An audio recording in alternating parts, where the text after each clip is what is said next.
പക്ഷേ എന്ന് പറയുന്നതിന്റെ മുമ്പേ ഉസ്താദെ, നബി തങ്ങളോട് നേർക്കുനേരെ പോയിട്ടല്ലേ പറഞ്ഞത്? ഇന്നിപ്പോ നബി തങ്ങൾ ഉണ്ട് വെച്ച് നമ്മക്കും പോയിട്ട് പറയേ. ആ ഖുർആൻ പറയുന്നതിന് മുമ്പ് ഇതൊന്ന് വിശദീകരിച്ച് പോകുക ഉസ്താദെ. ഇത് ആരെടുത്തുള്ളതാണ്? ഇത് മരിച്ചു പോയവരടുത്ത് സഹായം ചോദിക്കാനുള്ളതാണോ? കൂട്ടിനെ കൊണ്ട അപ്പാപ്പ നേരത്തെ കേട്ടില്ലെങ്കില് ഏത് പാപ്പാക്ക ചങ്ങായിമാരെ കൂട്ടിനെ തരാൻ പറ്റുക?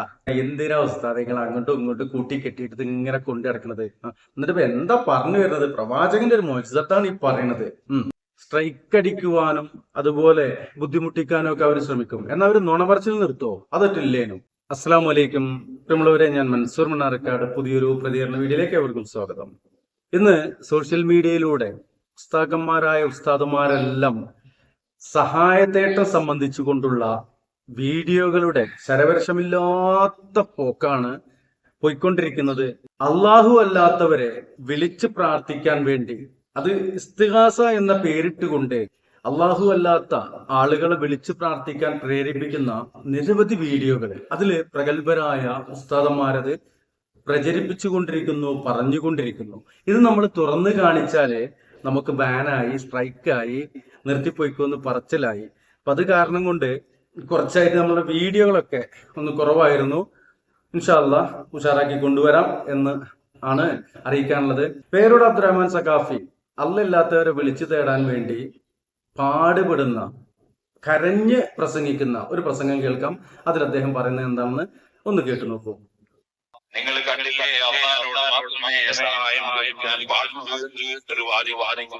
പക്ഷേ ഇസ്ലാം അങ്ങനെയല്ല.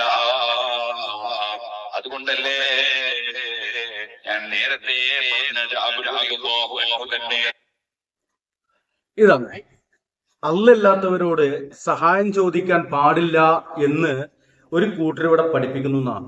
ആ ഒരു കൂട്ടരില് തുടക്കമിട്ടത് ഈ ഉമ്മത്തില് ഇബ്രാഹിമിയ മില്ലത്തിൽ ജീവിക്കുന്ന, മുഹമ്മദ് ശരീഅത്തിൽ ജീവിക്കുന്ന നമുക്കത് എക്സ്പ്ലെയിൻ ചെയ്തു തന്നത്, പഠിപ്പിച്ചു തന്നത്, ദഅവത്തിന്റെ മേഖലയിലൂടെ ആ കാര്യങ്ങൾ വിശദീകരിച്ചു തന്നത് അള്ളാഹു അറിയിച്ചതനുസരിച്ച് അള്ളാഹുവിന്റെ പ്രവാചകരാണ് ഉസ്താദെ. അള്ളാഹുവിന്റെ ഹബീബ് ഖൂലു ലാ ഇലാഹ ഇല്ലല്ലാഹ് എന്ന് പറഞ്ഞപ്പോ മക്കയിലുള്ള ആളുകൾക്കൊക്കെ മനസ്സിലായി, അവരെ അറബികളായിരുന്നു. നിങ്ങൾക്ക് അത് വല്ലാണ്ട് മനസ്സിലായില്ല. ലാ ഇലാഹ ഇല്ലല്ലാഹ് എന്ന് പറഞ്ഞാല് നിസ്കാരം കഴിഞ്ഞാല് എന്ന് പറഞ്ഞുകൊണ്ട് ചെല്ലാനുള്ളതും, അതുപോലെ തന്നെ ഈ മരണപ്പെട്ടു പോയി കഴിഞ്ഞാല് 70,000 ദിക്റില്ല.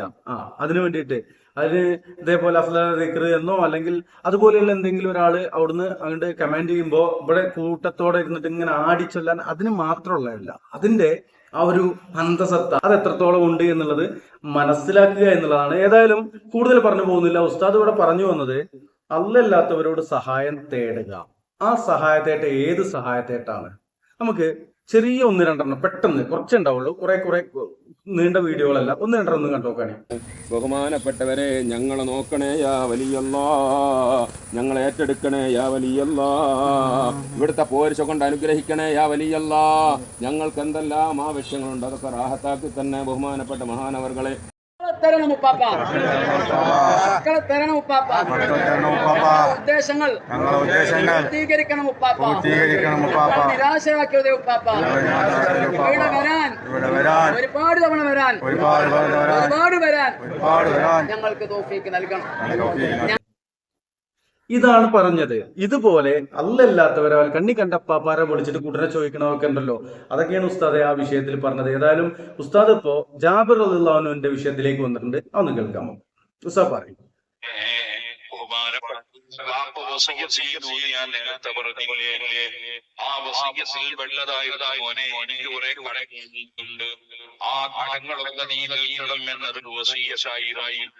എനിക്ക്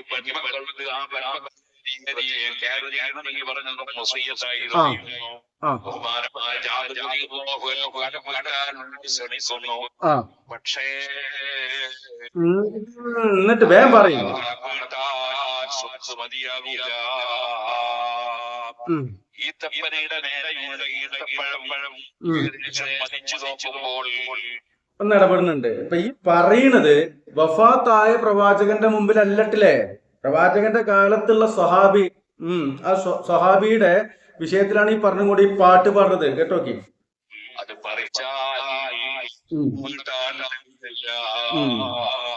അവരോട് പറഞ്ഞു നോക്കി മഹാനവർക്ക് കുറച്ച് നിങ്ങൾ അവരാരും കൊടുക്കാൻ തയ്യാറില്ല. അപ്പോൾ പിന്നെ ചെയ്ത പണി എന്താണ്? ബുഖാരി സഹീഹുൽ ബുഖാരി റിപ്പോർട്ട് ചെയ്യുന്നു.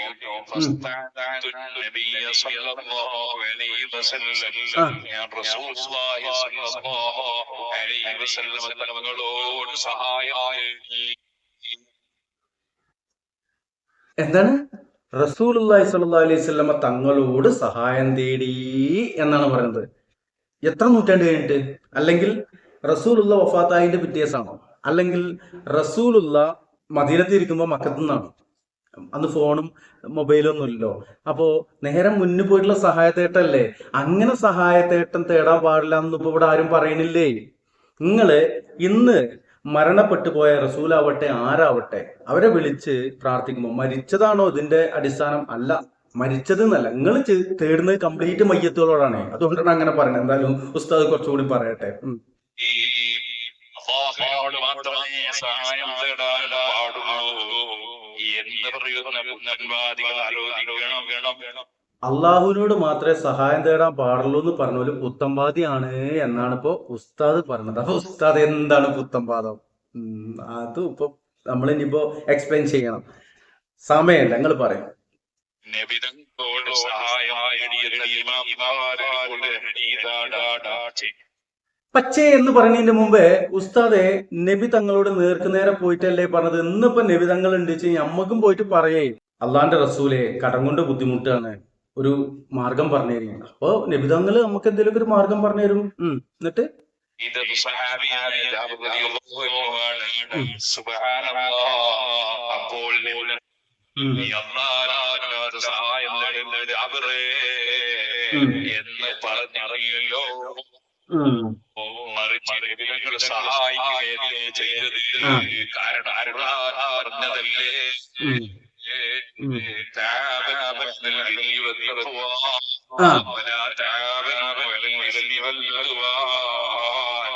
നല്ല കാര്യങ്ങളിൽ നിങ്ങൾ സഹായിക്കണേ. അതേ ആ ഖുർആൻ പറഞ്ഞതിന് മുമ്പ് ഇതൊന്ന് വിശദീകരിച്ച് പോകുക ഉസ്താദെ. ഇത് ആരെടുത്തുള്ളതാണ്? ഇത് മരിച്ചു പോയവരെടുത്ത് സഹായം ചോദിക്കാനുള്ളതാണോ? അതോ തമ്മിൽ നന്മ കൊണ്ട് അങ്ങോട്ടും ഇങ്ങോട്ടും സഹായിക്കേണ്ട വിഷയത്തിലാണ്? എന്തിനാ ഉസ്താദെ നിങ്ങൾ അങ്ങോട്ടും ഇങ്ങോട്ടും കൂട്ടിക്കെട്ടിയിട്ട് ഇങ്ങനെ കൊണ്ടു നടക്കുന്നത്? എന്നിട്ട് ഇപ്പൊ എന്താ പറഞ്ഞു വരുന്നത്? പ്രവാചകന്റെ ഒരു മോചിതത്താണ് ഈ പറയുന്നത്. ആയിക്കോട്ടെ, പറയും, കേൾക്കാം.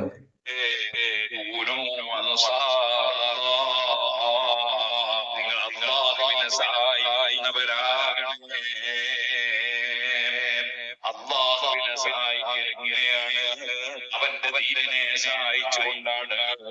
സുബ്ഹാനല്ലാഹ്. അപ്പോ എന്തായാലും ഇവിടെ പറഞ്ഞു. ഇനി പറയുന്നത് എന്താണ്? ഒരു മോചിതത്ത് സംബന്ധമായിട്ടുള്ള കാര്യങ്ങളാണ്. പ്രവാചകന്റെ ഹയാത്ത് കാലത്തുള്ള കാര്യമാണ് ഇന്ന് മയ്യത്തുകളെ വിളിച്ചു തേടാൻ വേണ്ടിയിട്ട് ഇവര് പ്രൊമോട്ട് ചെയ്തുകൊണ്ടിരിക്കുന്നത്. മനസ്സിലാക്കുക സഹോദരന്മാരെ. നമ്മള് ഇതുപോലെയുള്ള വീഡിയോകളിൽ ഇവർ പറയുന്നത് കാണിച്ചാല് അതിന് പിന്നാലെ വരും ഇപ്പൊ കോപ്പിറൈറ്റ് സ്ട്രൈക്ക് എന്ന് പറഞ്ഞിട്ട്. ഇത് തികച്ചും ക്രിറ്റിസം ചെയ്യുന്നതിന്റെ ഭാഗമായിക്കൊണ്ട്, എഡ്യൂക്കേഷന്റെ ഭാഗമായിക്കൊണ്ട്, ബോധവൽക്കരണത്തിന്റെ അവയർനെസിന്റെ ഭാഗമായിക്കൊണ്ടുള്ള പ്രതികരണ വീഡിയോ ആണ്. ഇതില് ഇവർ ഇതാണ് പറയുന്നത് എന്ന് കാണിക്കാൻ വേണ്ടിയാണ് ചെറിയ ചെറിയ വീഡിയോ ശകലങ്ങൾ ഇവിടെ ചേർക്കുന്നത്. പക്ഷേ ഇത് മുഴുവൻ അവരുടെ സ്വത്താണെന്നും പറഞ്ഞുകൊണ്ട്, അവരുടെ പ്രോപ്പർട്ടി ആണെന്നും പറഞ്ഞുകൊണ്ട് എന്റെ വീഡിയോകളൊക്കെ സ്ട്രൈക്ക് അടിക്കുവാനും അതുപോലെ ബുദ്ധിമുട്ടിക്കാനും ഒക്കെ അവർ ശ്രമിക്കും. എന്നാൽ അവർ നുണപറച്ചിൽ നിർത്തുമോ? അതൊട്ടില്ലേനും. ചില ആളുകൾക്ക് ഈ കള്ളക്കഥ പ്രൊമോട്ട് ചെയ്യൽ തന്നെയാണ് പണി. അങ്ങനെ പ്രൊമോട്ട് ചെയ്യുന്ന ഒരുത്തനാണ് എൻ്റെ ചാനലുകൾ 2 തവണ ഇല്ലായ്മ ചെയ്യാൻ ശ്രമിച്ചതും. ഇപ്പോ വീണ്ടും നമ്മളുടെ ചാനലൊക്കെ ഇവിടെ നിലനിൽക്കുന്നത് സത്യസന്ധമായ ആ ഒരു പ്രവർത്തനത്തിന്റെ ഭാഗമായിട്ട് തന്നെയാണ് നമ്മൾ മുന്നോട്ട് പോകുന്നത്. നമുക്ക് സർക്കാരും അതുപോലെ തന്നെ യൂട്യൂബും നൽകുന്ന ആ മാനദണ്ഡങ്ങൾ അടിസ്ഥാനമാക്കി മാത്രമാണ് ഇവിടെ വീഡിയോ ചെയ്യുന്നത്. അതുകൊണ്ടാണല്ലോ ഇന്നും വീഡിയോ ചെയ്യാൻ കഴിയുന്നത്. പിന്നെ കുറച്ച് ദിവസം മാറി നിന്നത്. നമ്മളെ വീണ്ടും വീണ്ടും ഉപദ്രവിക്കാൻ ശ്രമിക്കുമ്പോൾ, അവർ വീണ്ടും ഉപദ്രവിക്കാനുള്ള കോപ്പ് പൂട്ടുമ്പോൾ വീഡിയോകളൊക്കെ കുറവായിരുന്നു. ഇൻഷാ അല്ലാഹ് ഇനി കൂടുതൽ വീഡിയോകളുമായിട്ട് നിങ്ങൾക്ക് മുമ്പിൽ ഉണ്ടാകും എന്ന് മാത്രമാണ് അറിയിക്കാനുള്ളത്. പ്രതികരണ വീഡിയോകളാകുമ്പോൾ അതില് ഫെയർ യൂസ് അടിസ്ഥാനമാക്കി മറ്റുള്ളവരുടെ വീഡിയോ കുറച്ചൊക്കെ നമ്മൾ ചേർക്കും. അതിന് എന്തിനാണ് ഇവരിങ്ങനെ വിഷമിക്കുന്നത്? മറുപടി പറയൂ. ഈ പറഞ്ഞത് ഇത് ഹയാത്തുള്ള പ്രവാചകന്റെ അടുത്ത് പോയി ഒരു സ്വഹാബി ചോദിച്ച ചോദ്യങ്ങൾക്ക് എന്തിനാണ് നിങ്ങൾ ഈ മരിച്ച മയ്യത്തിലൂടെ ഏത് CM മടവൂരിനോടൊക്കെ തേടാനുള്ള തെളിവാണ് ഇപ്പൊ ഈ പറയുന്നത് സഹോദരന്മാരെ. സഹായത്തേട്ടെന്നും പറഞ്ഞിട്ട് അള്ളാഹുവോട് മാത്രമാണ് അഭൗതികമായ നിലക്കുള്ള തേട്ടം തേടാൻ പാടുള്ളൂ. കൂട്ടിനെ കൊണ്ട അപ്പാപ്പ നേരത്തെ കേട്ടില്ല നിങ്ങള്, ഏത് പാപ്പാക്ക ചങ്ങായിമാരെ കൂട്ടിനെ തരാൻ പറ്റുക? നിങ്ങൾ ഉദ്ദേശിച്ചത് ഏത് കൂട്ടിനെ തരലാണെന്ന് എനിക്ക് മനസ്സിലായില്ല. ഏതായാലും തുടർന്നും ഇതുപോലെയുള്ള ബോധവൽക്കരണത്തിന്റെ ഭാഗമായിട്ടുള്ള പ്രതികരണ വീഡിയോകളുമായിട്ട് ഞാൻ നിങ്ങൾക്കിടയിലുണ്ടാകും എന്ന് മാത്രം അറിയിച്ചുകൊണ്ട് അസ്സലാമു അലൈക്കും വറഹ്മത്തുള്ളാഹി.